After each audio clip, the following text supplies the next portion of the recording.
О, Здорово. У меня тут есть к тебе разговор по поводу игры для следующего обзора.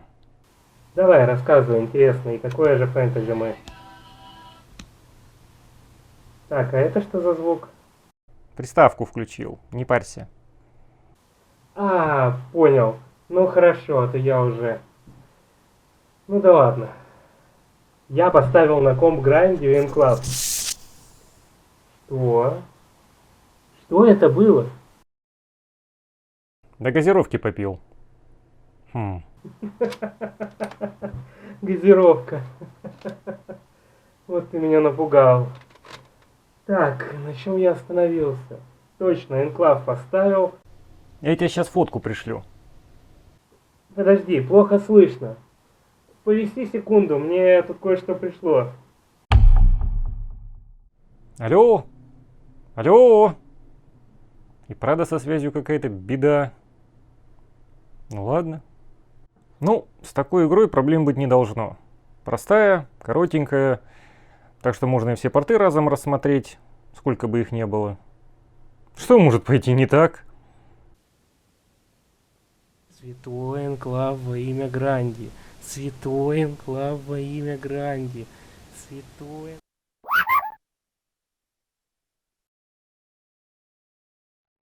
Всем привет! Ван Квинта и Притчер снова на связи. Внезапно, но мы все-таки вышли из спячки. В этот раз, правда, мы немного изменим формат. Вместо одной большой игры и ее порта на другую консоль, мы возьмем коротенькую игру и все ее возможные порты на другие системы. И выберем из них наиболее удачные. У нас на обзоре CoolSpot.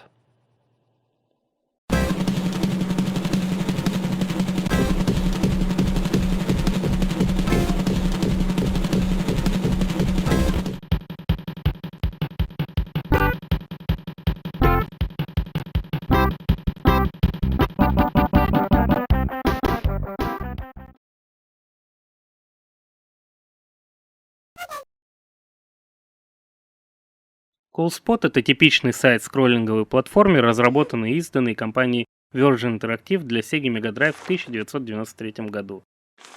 Данное подразделение Virgin, основанное в 1983 году, отвечало в первую очередь за издание игр. Однако периодически из-под пера самой студии выходили игры. Сеговский Аладдин и Робокоп против Терминатора в представлении не нуждаются. Это две классные игры по известным франшизам, с которыми нужно обязательно ознакомиться. Однако, помимо кино и мульт-лицензий, Virgin рискнула взяться за продуктовую тематику. Поначалу затея оказалась не особо удачной. Заполучив лицензию от компании PepsiCo, Virgin в 1990 году выпустила игру Spot the Video Game с участием одноименного персонажа. И это была просто цифровая версия игры Реверси с анимированной таблеткой. В 1992 выходит McKids, в котором авторы попытались скрестить вселенную Макдональдс с Super Mario Bros. Это как?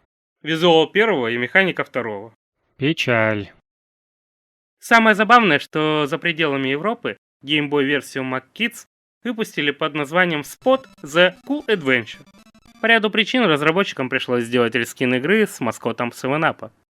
И уже после этого Virgin решили взяться за дело основательно и сделать полноценную игру с участием антропоморфного кружка.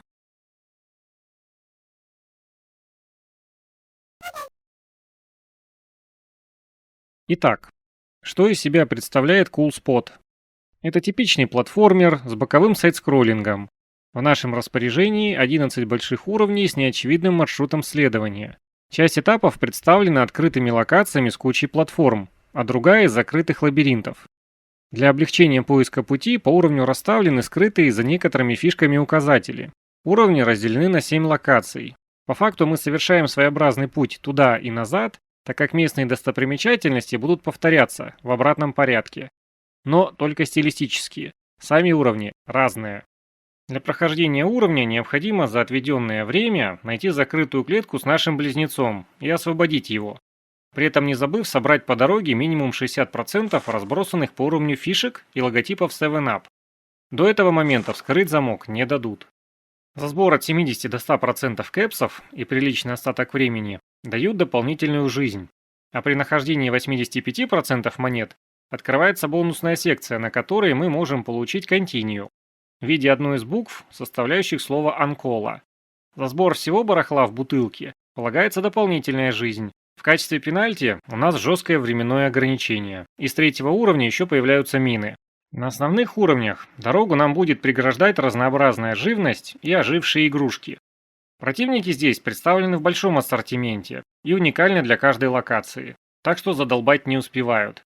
Расчистить себе дорогу мы можем, стреляя в недругов безлимитным запасом пузырьков. Периодически с врагов можно выбить колбу с лечебной газировкой. Периодически? Или может раз в 5 лет и в самый неподходящий момент? Да, игра жадна на лечилки, даже при условии минимального здоровья персонажа. Не исключено, что заветная колба вылетит из недоступного моба. Тут как повезет. Помимо упомянутых ранее фишек, по уровням можно найти часы для получения дополнительного времени и бонусные жизни. Также на уровнях расставлены контрольные точки, причем весьма щедро. Что можно сказать по игре в целом? Это хороший платформер, который весело проходить даже сейчас. Управление достаточно отзывчиво и более-менее предсказуемо. У игры приятный визуал и вполне неплохая музыка. Да и разработчики на шедевр особо-то и не замахивались. Тем не менее, игра получила хорошие оценки тогда и не подкачала сейчас. Это нормальный платформер, который может занять вас на часок-другой. Однако ни одной Sega едины, и пора посмотреть на другие версии. Игра помимо Mega Drive посетила еще 6 платформ: SNES, Master System, Game Gear, Game Boy, DOS и Commodore Amiga. Портированием на другие системы Virgin занимались самостоятельно, за исключением версии для Game Boy. За эту версию ответственна компания NMS Software, специализацией которой был перенос игр с консоли 4-го поколения на предшественников и портативки.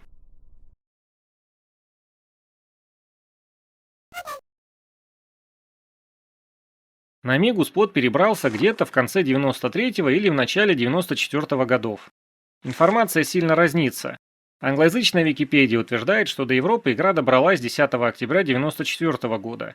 Однако на GameFAQs, Moby Games и ряде других сайтов указан уже 93 год. Также данные Википедии опровергают статьи критиков тех лет, датированные январем-мартом 1994 года. И в двух из них явно сказано, что игра уже вышла. Сразу предупреждаю, что у этой игры с датами прямо беда, так что готовьтесь. И да, до Америки порт не добрался. Сразу в глаза бросается иная цветовая палитра, без понятия по какой причине. И проблема здесь не в качестве цветопередачи в целом, а в странных частностях. Перекрасились некоторые объекты и враги: бутылки, дирижабли, кувшинки, лягушки, черви, рыбки. На задний фон, я думаю, вы тоже обратили внимание. Часть из них явно стоило вырезать или заменить одноцветным фоном, а то на такой корабль и разнообразные игрушки тяжело смотреть по 10 минут кряду. При этом бонусные уровни таких проблем не имеют. Тут даже кое-какие анимации сохранились. Также разработчикам пришлось заменить задники при подсчете очков и контов на нечто попроще. Переработки также подверглись декорации переднего плана. Одну часть спрайтов удалили, а другую переместили на задний план. Жалко, печально, что разработчики не смогли в переднике. Написал давненько я, пока не пересмотрел уровень с горками. Внезапно, но здесь персонаж спокойно попадает в пневмосистему, а не поверх нее взлетает. Получается, что разработчики отредактировали большую часть уровней, но при этом здесь смогли выкрутиться. Надеюсь, знающие люди просветят нас в детали режима «это другое», ибо это немного озадачивает. Также стоит отметить, что были перерисованы все заставки. Но самое главное, что они изменили заставку перед уровнем. В оригинале персонаж, стоя под стрелкой, смотрит в карту и прется в противоположную сторону. По идее, тогда он на другой уровень забредать должен. Данное изменение было внесено и в остальные бюджетные порты, но Об этом потом. к недостаткам я бы отнес заметно сниженную скорость игры и плавность картинки. Я помню, что мы говорим о компьютере из 90-х, но от Амиги я ждал большего. Это не было бы большой проблемой, если б не парочка нюансов. ПК портам сильно подрезали угол обзора. На Сеге мы можем без проблем отстреливать врагов и видеть далеко расставленные платформы, которые на компьютерах уже могут быть не видны, и прыгать приходится вслепую. Также можно пронаблюдать, как персонаж стремится выпасть из кадра при падении. Особенно это заметно в бонусном уровне, так как пикирующий персонаж постоянно оказывается уже у самого края экрана. В результате вы не видите, куда нужно приземляться, и разбазариваете время. На основных этапах это уже не так ярко выражено, но риск налететь на неприятности все еще остается. Помимо этого, в начале игра может неприятно удивить возможностью выбора управления между джойстиком и геймпадом. Это еще почему? Потому что, если вы сразу кинетесь играть, то столкнетесь с прыжком на крестовине. Благо, памятуя коммодоровскую любовь к джойстикам, я полез в настройки и увидел соответствующий пункт. И, о чудо, все заработало как надо.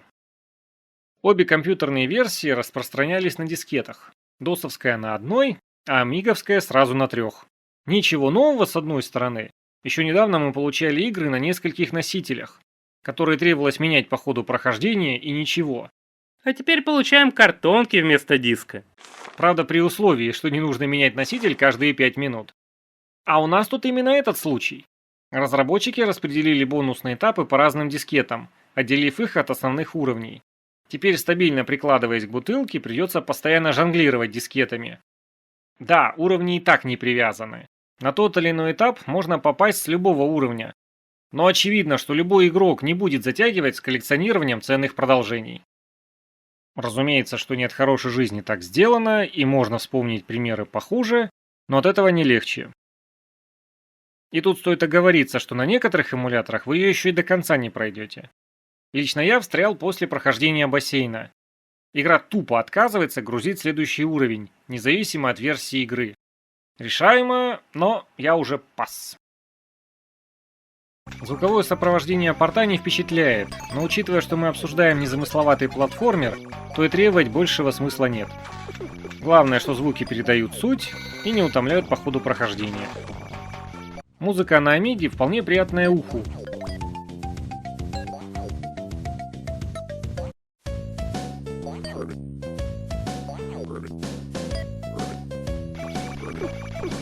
Но все портит непонятно зачем добавленный бит на заставке нового уровня, который вас быстро заколебет.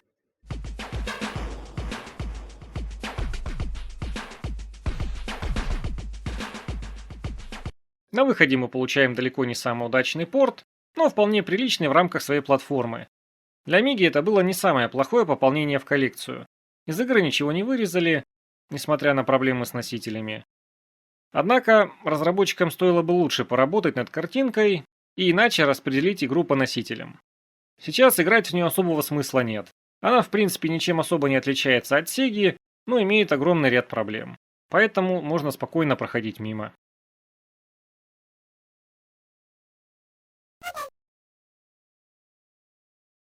Версия для IBM PC совместимых компьютеров появилась на полках европейских магазинов 17 декабря 1994 года.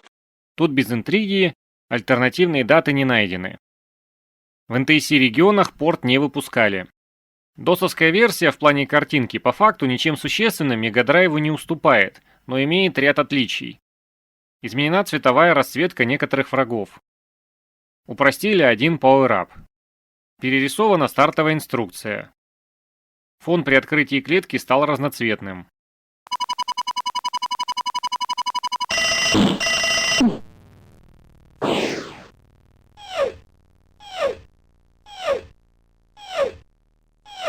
DOS-версия в плане управления, с одной стороны, радует возможностью перераскладки кнопок под себя, но с другой стороны вызывает диссонанс реакция персонажа на команды. На Мегадрайве достаточно непродолжительного нажатия, чтобы нормально прыгнуть. А тут к споту словно гирю привязали, так как при идентичном нажатии персонаж еле прыгает. Соответственно, придется зажимать кнопку, чтобы дотягиваться до необходимых платформ. Это также сказывается и на дальности прыжка. А теперь вернемся к вышеупомянутым проблемам с углом обзора и камерой. Первая перекочевала сюда без изменений, а вот во вторую внесли пару деструктивных поправок. По неведомым нам причинам, на DOS камера намертво зафиксирована по горизонтали относительно персонажа, хотя в остальных версиях она всегда сдвигается в сторону для большего обзора. По вертикали камеру тоже стоило бы откалибровать, так как она задирается выше необходимого и периодически вынуждает игрока пригибаться, подглядывая под экран. Как итог, прохождение бассейна и поезда превращается в шоу «Интуиция» с закономерным исходом.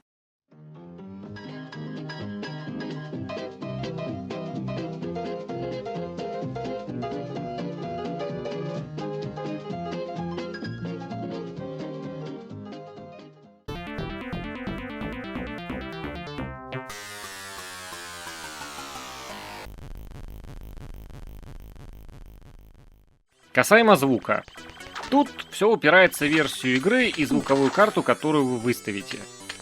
Для объективности мы использовали стандартные настройки DOS-бокса. Даже с коробки музыка вполне приятная и не доставляет дискомфорта. Все мелодии на месте и никаких левых тут добавлять не стали. Остальное звуковое сопровождение выполнено с аналогичными оговорками к железу. Большая часть звуков на месте и лишь некоторые были заменены.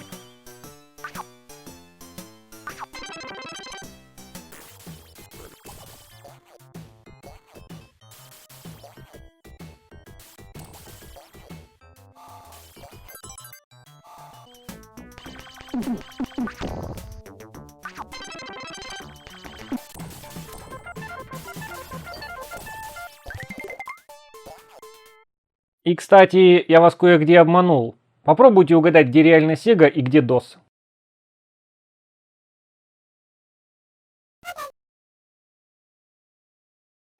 Порт на Master System вышел в октябре 1993 и только в Европе. Англоязычную Википедию сожгите и забудьте. В списке игр для этой консоли у CoolSpot фигурирует 1993 год, а в статье по самой игре указан уже 1994 год. Причем авторы статьи ссылаются на выпуск журнала Mean Machine Sega за декабрь 1993 года, в котором был обзор уже вышедшей на тот момент игры. Обзор был написан задним числом, как и десяток других. Авторы статьи никогда не указывали год и факт релиза игры, что привело к путанице. В этом же выпуске можно найти страничку с расценками из какого-то магазина. И среди достаточно обширного списка можно найти версии CoolSpot как для Mega Drive, так и внезапно для Game Gear. А Game Gear и Master System по сути являются одной и той же консолью. И вы хотите мне сказать, что кто-то бы стал на полном серьезе откладывать релиз версии для Master System, консоли предыдущего поколения, которая только в Европе хоть как-то продается, на целый год? Я что-то очень сильно сомневаюсь. Ради интереса я посмотрел выпуски Mean Machine и Sega Force за 94 год, и никаких особых упоминаний о CoolSpot для Master System там нет.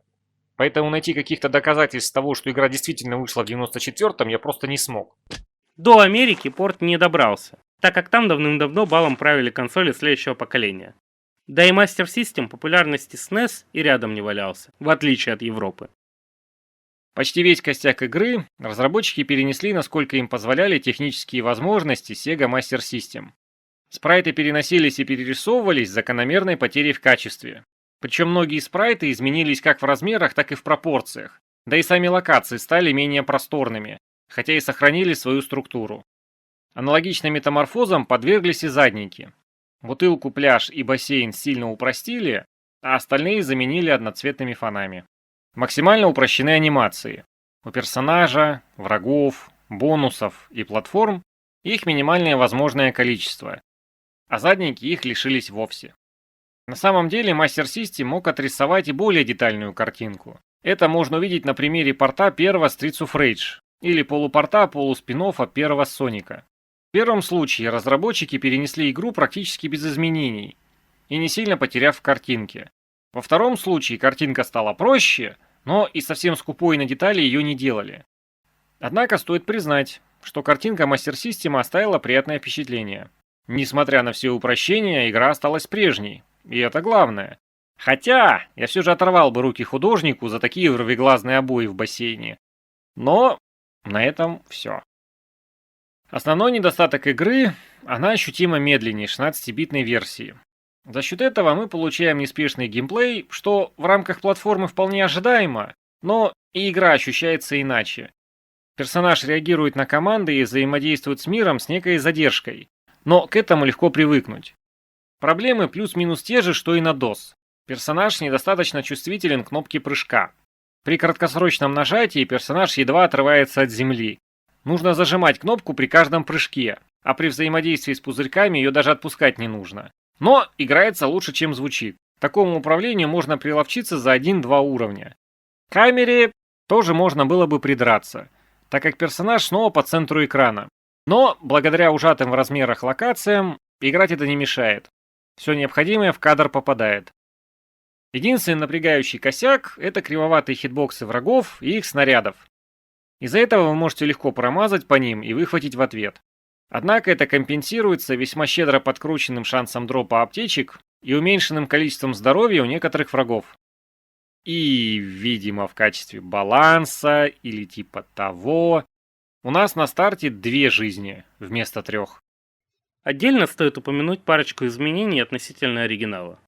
Уменьшено доступное время для прохождения уровней. В оригинале нам выделяют 6 минут на первый уровень и по 8 на остальных. А тут 6-минутный таймер будет на всех уровнях. Почему? Спросите у разработчиков. Может, потому что локации уменьшились? Или ты забыл, или ты не знал. Склоняюсь ко второму, но Об этом потом. некоторые фишки расположены на уровнях иначе или объединены в одну общую. Персонаж в бассейне начинает с другой позиции. Пресловутые платформы в бассейне расставлены иначе. Ловушки можно встретить в неожиданных местах. Нельзя прыгнуть сквозь некоторые элементы ландшафта. Также разработчики изменили бонусные уровни. Их перетасовали и иным образом раскидали фишки и мины. Благодаря этому на мины мы напоримся уже на втором заходе, а не на третьем. По ходу прохождения мне это напомнило пиратские дендивские порты Короля Льва и Аладдина. Ну, то есть сделано более-менее нормально, но не полностью. Игры проходимы от начала и до какого-либо конца. Там не хватает нескольких уровней, и часть механик перенесена не самым лучшим образом. Данная версия лишилась сразу 3 уровней, секции со стеллажами и железной дорогой. Также поменяли местами этапы с бассейном и горками. По какой причине, остается загадкой.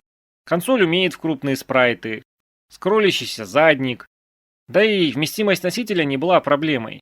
Ибо, вспоминая полностью портированный Streets of Rage, сослаться на недостаток места на картридже или невозможность анимации фона не получится. Хотя, мне поскакушек в бассейне хватило. Поэтому и хрен с ним. В плане звука все весьма предсказуемо. Мы слышим простенькие звуки, которые худо-бедно отражают суть происходящего. С музыкой тоже все хорошо. Божественного звучания тут, конечно, ждать не приходится.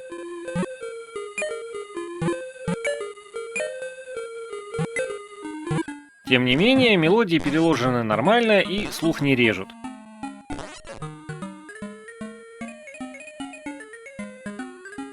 Не могу сказать, что я многого ожидал от 8-битных версий спота. И в принципе, все неплохо. Хоть мы и получили порт с просевшей динамикой и кучей упрощений, которые местами смотрятся неказистенько, но для такой платформы это нормальная игра. Ее можно заценить, если к серии питаете теплые чувства. В противном случае спокойно проходите мимо.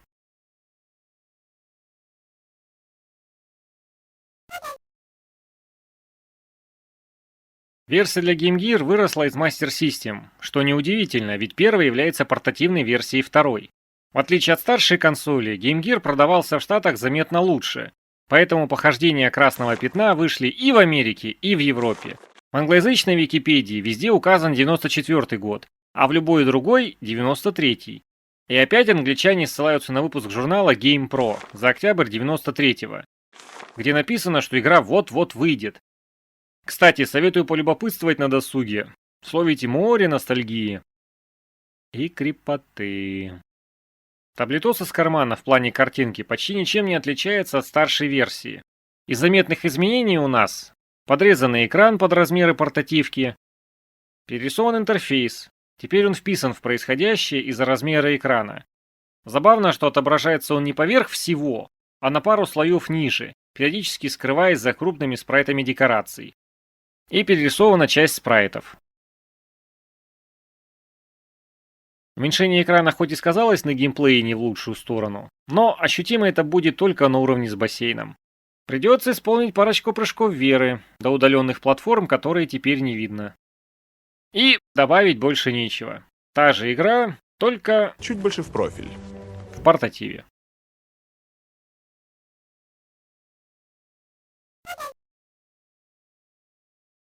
Порт для геймбоя появился на прилавках США и Европы во второй половине 1994 года. За точные даты сказать трудно. Упоминаний в выпусках журналов тех лет мы не нашли, а Википедия опять разнится в показаниях. За основу была взята 8-битная сеговская версия. И с чего бы начать? С хорошего. Разработчики старались. По первости кажется, что они тупо перенесли игру и все. Но нет.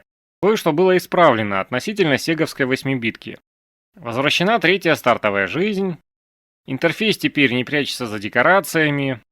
Исправлены тайм-лимиты всех доступных уровней. И исправлено больше ничего. А теперь к плохому. Тут с картинкой совсем бедновато. Упс, не тот футаж. Так как мы про самый первый геймбой говорим. Вырезаны спрайты декораций переднего плана. Упрощены заставки перед уровнем. Заставки при окончании времени и смерти приведены к общему знаменателю. Убрана заставка при получении букв Continue. Крупные спрайты лишились последних деталей. Ввиду специфики портативки управление ощущается менее отзывчивым, даже на фоне других 8-биток. Хотя оно перекочевало без каких-либо серьезных изменений. Возможно, дело в отрисовке изображения или в мелких корректировках, но при прохождении на сеговских консолях к управлению было куда меньше вопросов. Сумбурно, но как есть. Однако даже здесь к этому можно привыкнуть, и до сами знаете какого уровня спокойно проходить. Забавно. Обрати внимание, что в этой версии спот побаивается высоты и раньше положенного пикирует головой вниз. Да, все это, конечно, субъективщина, но явно чувствуется, что герой уж больно быстро начинает демонстрировать Особенно это заметно на бонусных уровнях. За этап вы получите раз 15-20 этот эффект, за мгновение до касания пузырька или пола. На прохождение, благо, не влияет, но напрягает, так как любой затяжной прыжок будет заканчиваться этим, и зачастую за мгновение до приземления. Звуковое сопровождение геймбоя перекочевало с 8-битной Сеги, с закономерной поправкой на возможности консоли.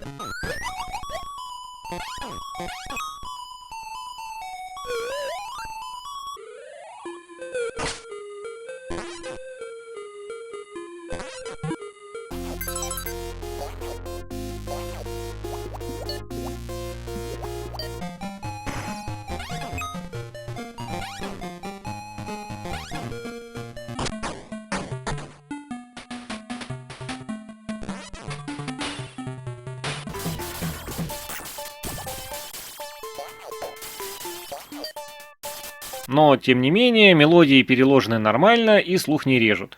Кстати, мы кое о ком забыли. Пираты подкинули нам еще несколько отличий. Куда ж без этих ребят? В версиях для Amiga, Master System и Game Boy со стартовой бутылки удалена этикетка 7up, перерисованы тематические бонусы и буквы из которых мы составляли слово «Анкола». Теперь придется собирать название компании Virgin. Видимо, игроделы менее активно бегали по судам, чтобы подтянуть за авторские. Это он так думает. На самом деле пират тут ни при чем. Данные изменения были сделаны самой компанией Virgin для версий, предназначенных для европейского рынка. Там официальным талисманом 7up был Fido Dido. Поэтому PepsiCo и Virgin решили не связывать бренд с игрой. Забавно, что позднее спот все же потеснит Fido Dido на этом посту. Но ненадолго. А соответственно в США такого двоевластия не было, и выходившие игры активно пиарили данный бренд. Как-то так. Вы ему только не говорите. Пусть верует пиратам. Впрочем, ничего нового. Чё?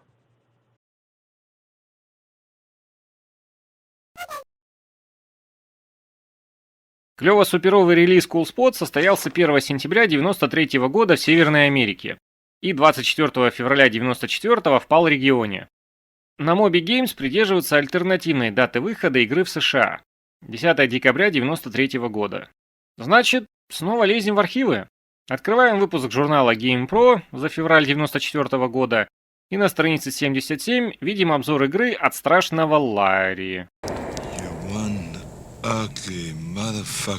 Так, и какого... А кто-то сейчас говорит, что 60 баксов за игру это произвол.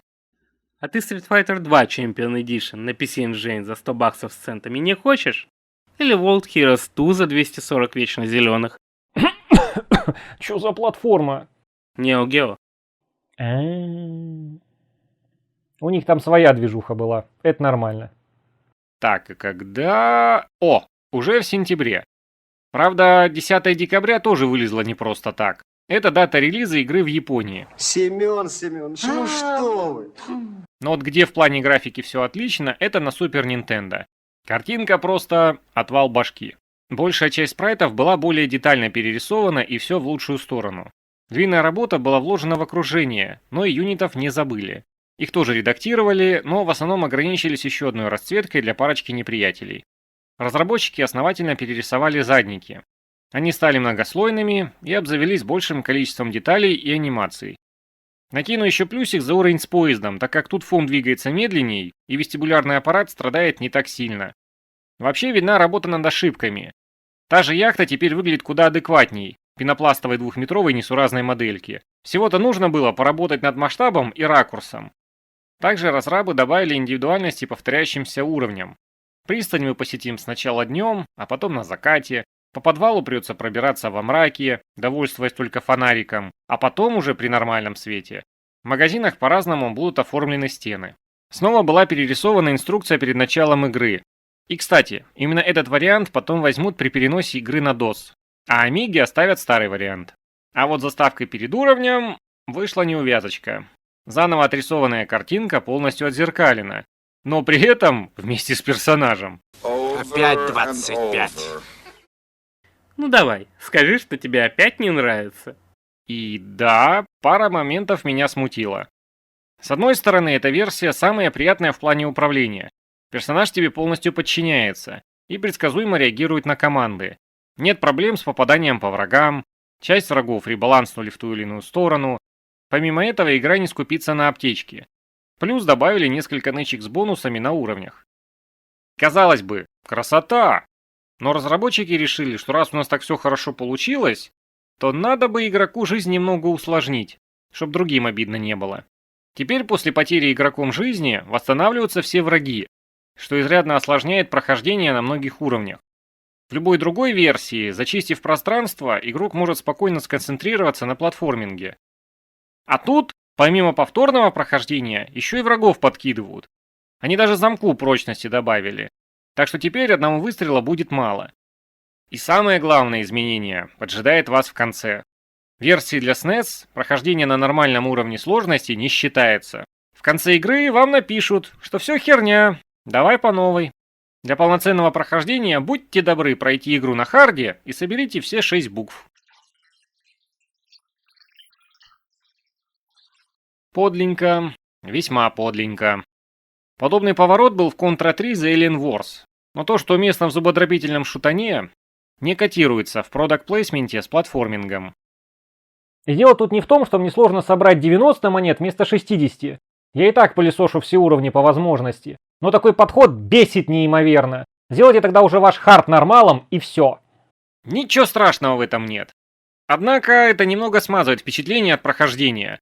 Об этом надо на берегу предупреждать. А так возникает желание... У Супер Нинтендо, разумеется, со звуком все в полном порядке. По сути, здесь все те же звуки, но обработаны лучше.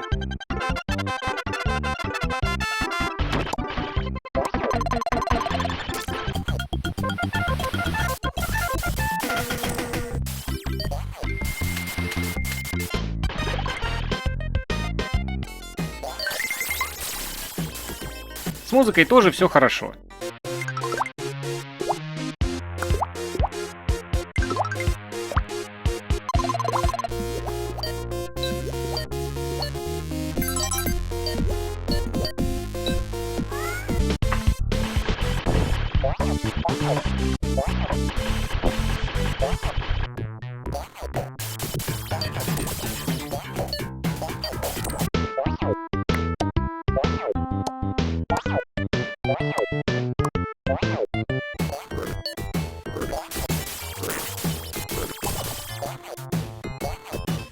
И тут больше добавить нечего. Дальнейшее обсуждение тут упирается во вкусовщину. Мы тут люди предвзятые, поэтому оставляем это на вас.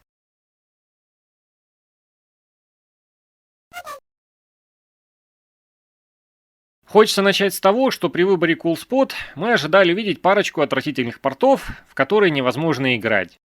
К счастью или к сожалению, Смотря как посмотреть. все оказалось весьма неплохо. И под данное описание можно подогнать только Game Boy. Остальные порты, хоть и имеют недостатки различного рода, это не делает их отвратительными. В библиотеках всех упомянутых систем можно найти представителей в разы лучше. Но для ПК тех лет и старенького Master System это было неплохое пополнение в коллекцию.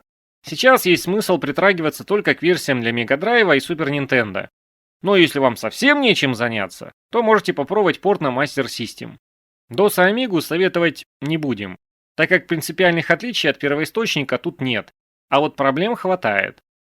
Их можно пройти, но удовольствие от процесса вы скорее всего не получите, а в случае детища Commodore придется поискать хороший эмулятор.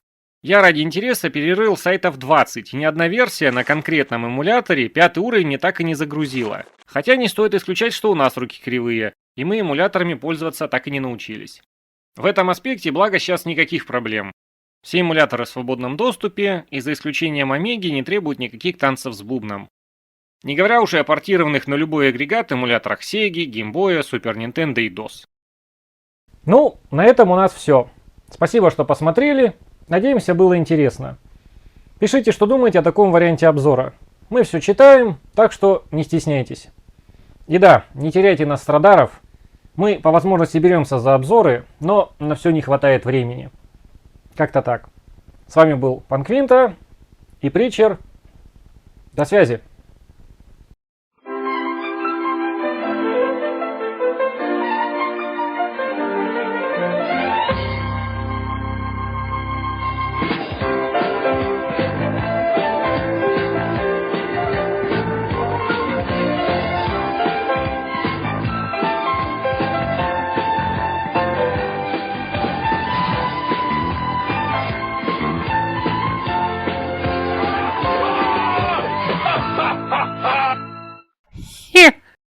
Я должен это. Прочитай сначала. Я читаю. Хех. Точка. Хех. Это текст, блядь. Понимаете? Хех. Вот, сейчас я буду писать. И попробуй только ошибиться. Давай, да.